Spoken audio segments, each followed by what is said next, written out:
New touchless pickpocketing scam allows easy access to your credit cards. Over half of families in the United States have experienced some sort of gun violence.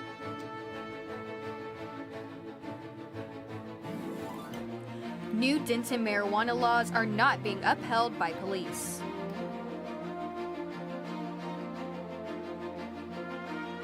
Broadcasting live from the University of North Texas, this is NTTV Nightly News.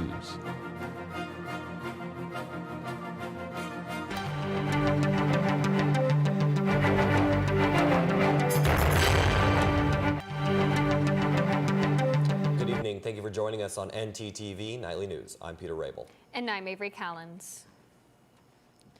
Everman PD examined the former house of Noel Rodriguez Alvarez and his family. The front porch was removed and cadaver dogs were brought in. Police now believe that there used to be human remains located in the shed behind the house after the dogs alerted on 2 different scents. They also confirmed that the boy's stepfather was seen disposing of a large carpet the night before the family fled to Turkey. The cadaver dogs also alerted on this carpet. No remains have been found, and we will keep you updated as we learn more. Gun violence continues to increase here in the States, so much so that a new survey finds that about 54% of all U.S. adults have been affected by gun-related violence. This includes actually being the victim of a firearm or having a family member being a victim of gun violence. According to the survey, 20% of adults have had a family member killed by a gun, and the same number have been threatened themselves. 17% have witnessed an injury from a shooting. The impact of gun violence is both physical and emotional, with long-term consequences on adults and children. That impact on children has become a shocking statistic. Guns are the leading cause of death for children between the ages of 1 and 18 years old. Guns now top auto accidents as the main cause of childhood death. Dr. Scott Hadland, the chief of adolescent medicine from Massachusetts General Hospital, says childhood gun injuries are epidemic and gun safety is critical. Every pediatrician that I know has experienced treating gun injuries, and guns are the leading cause of death in children and adolescents in the United States. And about 1/3 of children in the U.S. live in a household that has a gun. So it's really important that pediatricians talk to families and make sure that they're storing their guns safely. And while storing guns in the home is critical to protect children, officials are beginning to look more closely at actions to create stronger gun laws. The impact of yesterday's mass shooting in Louisville, Kentucky is just the latest event that has people questioning the issue of gun violence. 5 people died in that mass shooting, and tonight police say the shooter live-streamed the attack, but Meta quickly removed the video from Instagram. Investigators have that video as well and are trying to use it to piece together a timeline of the attack. Laura Aguirre takes a look at what city and state officials said today. As Louisville police laid out the facts of Monday's deadly bank shooting, he purchased the weapon used on April the 4th legally from one of the local dealerships here in Louisville. Officials were clear on the broader public safety threat of gun violence. We know he texted or called at least one person to let them know he was suicidal and contemplating harm. But we don't have the tools on the books to deal with someone who is an imminent danger to themselves or to others. Some leaders who spoke Tuesday had close ties to one of those killed or injured. I knew Tommy well. His wife even worked with my wife for a time at a company here in town. Yesterday, I've lost a very close friend in another workplace shooting. Officer Nicholas Wilt just graduated from the police academy on March 31st. I just swore him in. Officer Wilt remains in critical condition at the University of Louisville Hospital. For 15 years, I've cared for victims of violence and gunshot wounds. And people say I'm tired, but I'll be answered. It's more than tired. I'm weary. When you hear someone screaming, "Mommy," or "Daddy," it just becomes too hard day in and day out. We need policies in place that will keep this from happening again, so that thoughts and prayers do not have to be offered to yet another community ripped apart by the savage violence coming from guns. I'm Laura Aguirre reporting. Meanwhile, the governor of Tennessee is calling for tougher gun laws and a restriction of firearm purchases. A mass shooting that killed 3 children and 3 staff members 2 weeks ago are the reason. Important that we find a way to remove individuals who are a threat to themselves or to our society, to remove them from access to weapons. Governor Bill Lee wants a bill passed which will require state officials to review the current purchasing process to separate dangerous people from firearms. A new executive order is already an effort to report criminal activity to the state within 72 hours. Well, in the meantime, the weather across North Texas seems to be transitioning into our warmer early summer temperatures. Avery, what do you think? Yes, finally. We are finally starting to see some consistency. So let's see what our weather anchor Brooke Deering has for us today. Thanks, guys. Well, surprisingly, there's not much to report on the weather this week other than the fact that the sun is shining and is planning to stay. If we take a look at our current conditions, the temperature right now is at 75 degrees, and with those 9-mile-per-hour winds, it's been a nice day. We felt a cool breeze, and the clouds have cleared out. Now, if we take a look at tonight's conditions, the temperature is going to just step into the 60s. We're seeing the temperature at 65 degrees with winds slowing down to 7 miles per hour. Now, the skies are clear, and we're going to see those clear skies carry into tomorrow. If we take a look at tomorrow's conditions, we're going to go back up into the 70s. We're seeing temperatures at 76 degrees, so just a little bit warmer than today, but those winds are going to pick up to 10 miles per hour, and we're going to feel that cool breeze. Now, I'll be back later in the show for your full weather update. Back to you at the desk. Thanks, Brooke. Credit card users are being issued a new warning about the safety of their funds. Reporter Madison Myers has a story. Madison? That's right, Peter. A new viral video is demonstrating how just bumping into someone could lose you a lot of cash. It's in large crowds like this where all it takes is one tap for your card to be charged. The company Swipe Skims posted the video on TikTok and received over 6 million views and comments from people saying that they've experienced this at local bars and clubs. The video shows a man placing a regular plastic card in his wallet and then in his pocket. Another man with a card reader in his pocket proceeds to bump into the man with a card. A third man then holds up a phone that shows how the man with the card just unknowingly gave the man with the card reader $1. Although this is just a demonstration, the video has installed fear in many viewers, especially after so many comments of people saying that they've experienced this firsthand. Now, this isn't the only way that scammers are targeting large crowds. Our live shot reporter, Sebastian Nava, has more on how charging your phone could drain your wallet. Sebastian? Thanks, Maddie. Now, a lot of people usually see this public charging station and they probably breathe a huge sigh of relief when their phone is low on battery. But now experts are saying a lot of people should just look at this public charging station and keep on walking. The FBI is now warning against using public charging stations that could be found in places such as airports, malls, and hotels for fears that they could be used to spread malware and monitoring software on your devices. Cybersecurity experts say that if you notice your phone is losing battery faster, moving slowly, overheating, if you see any changes in your settings, or any unusually high data usage, your device may be compromised. Using newer technology is recommended to charge your phone, such as a USB-C cable, a charging-only cable, or a wireless charger. Another recommendation is to click the Don't Trust option when your device asks if you trust the device you plug your phone into, since it may be an indicator that the device is doing more than just charging your phone. Now, while the FBI has yet to release any specific data about this new juice-jacking trend, internet scams still cost Americans roughly over $10.3 billion each year. Now that's all I have from here at the Union. Now back to y'all at the desk. Thanks, Sebastian. After the break, we discussed Denton's new Marijuana Act and how Denton police are handling it. And the Biden administration reaches out for community input on how to regulate AI with concerns about its rapid evolution. Can I see your voter registration, please? All right, you're good. No registration, no entry. All right.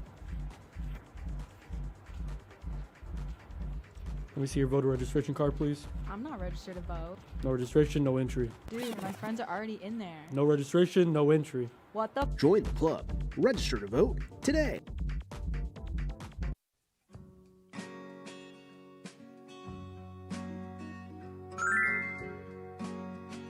I'm here to rescue you. Oh, my friends. No so fast.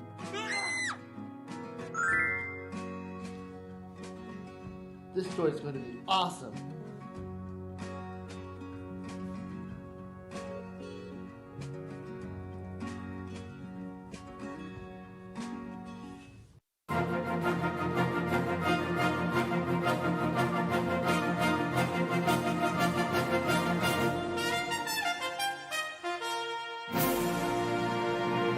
Decriminalization in Denton seemed to be a possibility, but the city has not followed through to enforce it.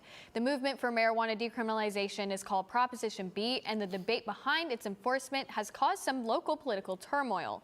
Last week, I had the opportunity to speak with the head of Decriminalize Denton, Deb Armator, to learn more about what the tension this bill has caused. Achieving 70% support citywide, the chief of police sent a memo saying marijuana arrests have always been and will continue to be a low priority. They are continuing to operate along the guidelines of business as usual. They are following business as usual. They are not following Proposition B. This stirs up some political tension as District 3 members move to remove their representative, Jesse Davis, for not supporting the proposition. Head of Decriminalize Denton, Deb Armator, explains why the citizens of District 3 have chosen to do so. So that is an attack on our democracy here in Denton. It's about much more now than marijuana. Since its election date, 52 arrests have been made under conditions that Proposition B would have protected them from. Both city management and the police chief say the proposition is in violation of state law, but writers of the Proposition B claim it was created to specifically conform to state law. This building right in front of me is where the debate continues, but it is not the only building in the state of Texas that is doing so. House Bill 218 is a statewide marijuana decriminalization bill that was approved by state legislature in early March. However, this bill still needs to be approved by the Texas House, state, and governor before it can become law. It might take some time, but it seems that marijuana decriminalization is slowly but surely making its way into Texas law.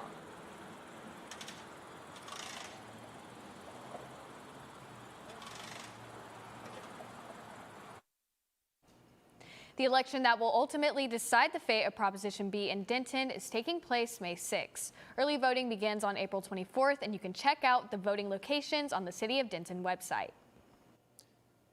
UNT's annual art market is in full swing at the Library Mall. Our live reporter Maya Nicholson is at the event. Maya, how's the event going? Thanks, Peter. It's going great. UNT's Division of Student Affairs hosts this art market once a year. This free event started early this afternoon and is just now starting to wrap up. This year, the Art Mart had more than 70 local vendors out here selling and showcasing their creations. It had tons of live performances and free food throughout the day.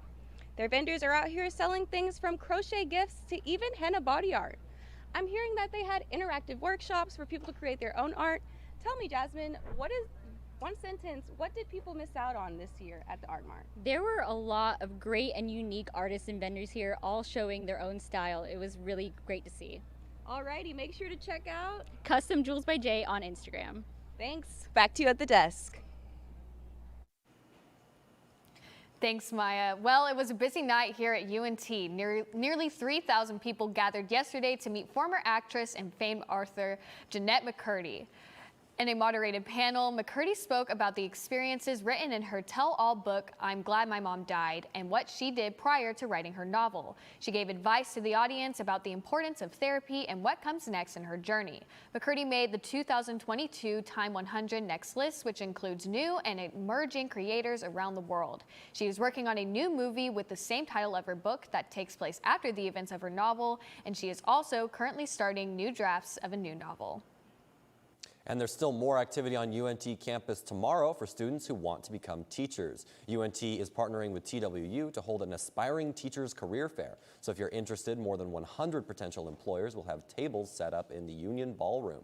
You'll have a chance to talk about internships and jobs. The employers come from school districts across North Texas, and most students of all majors are students of all majors are welcome. And just a quick tip: business attire is recommended. I saw there was a low of 47 degrees this week, and I thought it was supposed to be springtime.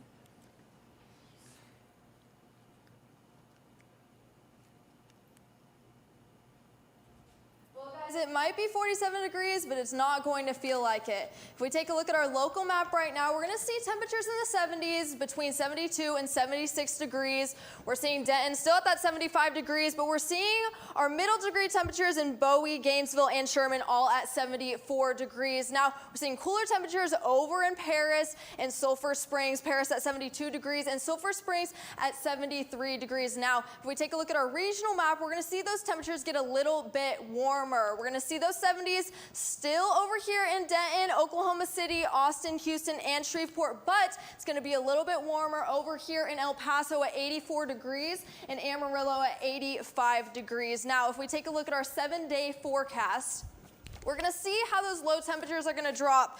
Now, it's going to get a little bit cooler this weekend. We're seeing that sun all week. We're seeing the highs of 80s Thursday and Friday, with both Thursday and Friday at 81 degrees. But this Saturday and Sunday, we're seeing the high drop to 78 degrees and 75 degrees. Those lows being even lower at 48 degrees on Saturday and 51 degrees on Sunday. Now, we're seeing a little bit of clouds on Friday and Tuesday, so that will be nice. And the rain chance, it goes up a little bit on Tuesday. So hopefully we don't see too much rain, but this week is going to be a nice week. That's all I have for weather. Back to you at the desk.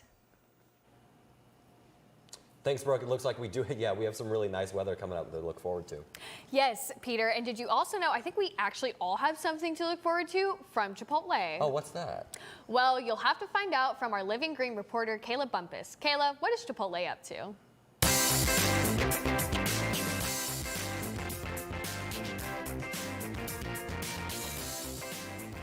That's right, guys. Chipotle claims they are going green, and they mean more than just the guacamole.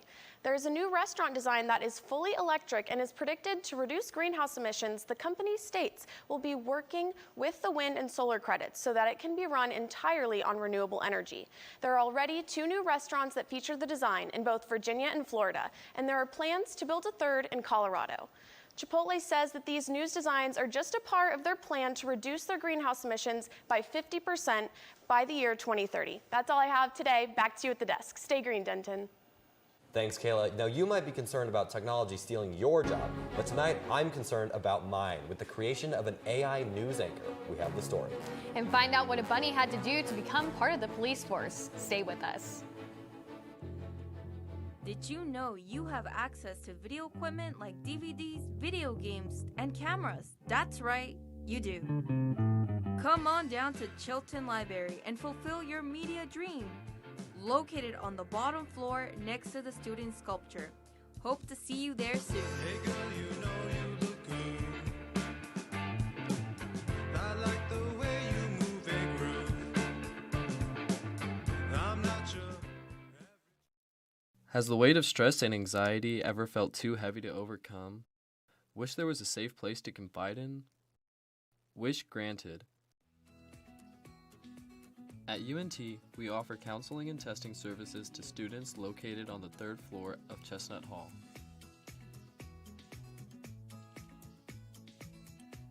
UNT, we're here for you.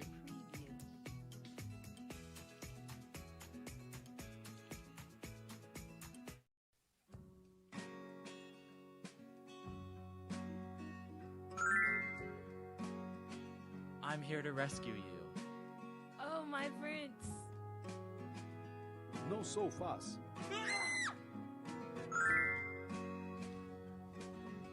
This story's going to be awesome.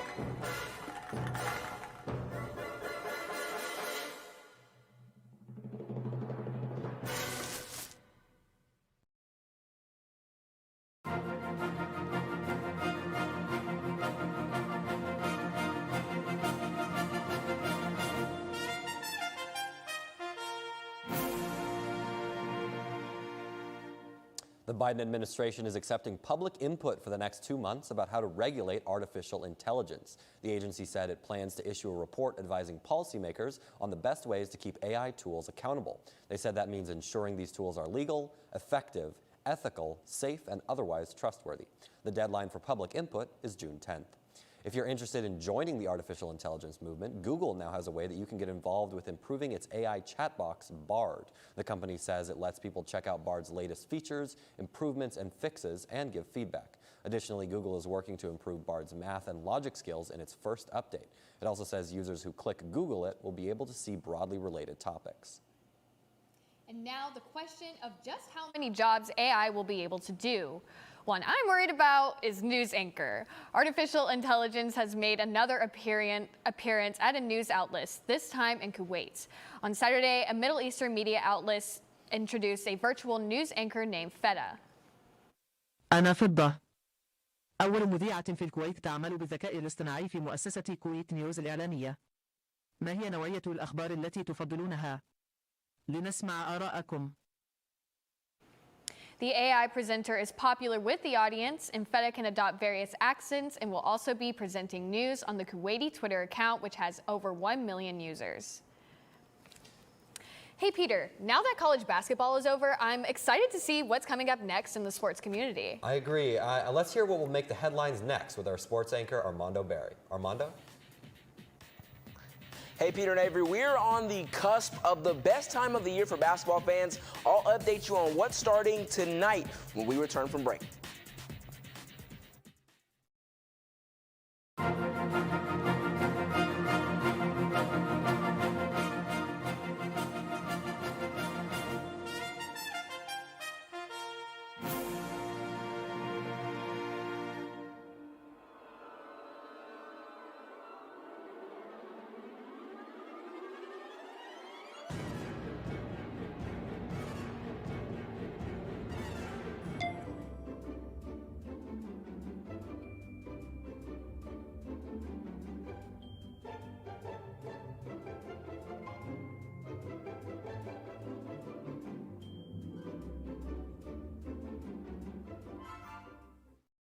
Has the weight of stress and anxiety ever felt too heavy to overcome? Wish there was a safe place to confide in? Wish granted. At UNT, we offer counseling and testing services to students located on the 3rd floor of Chestnut Hall.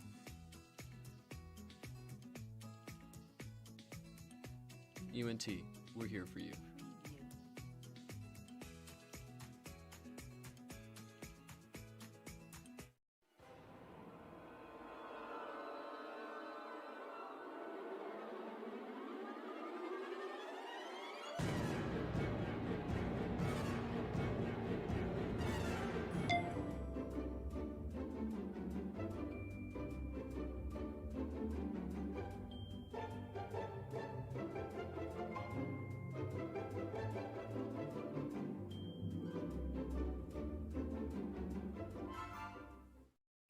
Can I see your voter registration, please?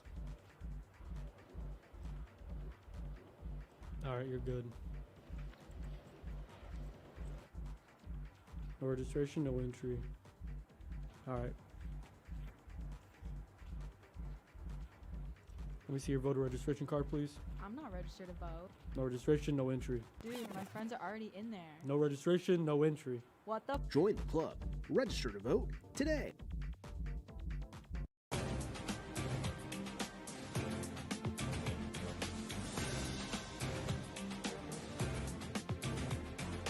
NBA fans, it is almost time for playoff basketball. Tonight is the start of the play-in basketball tournament, where teams seeded 7th through 10th in both conferences will compete for the final 2 spots. Let's get those times and teams for you.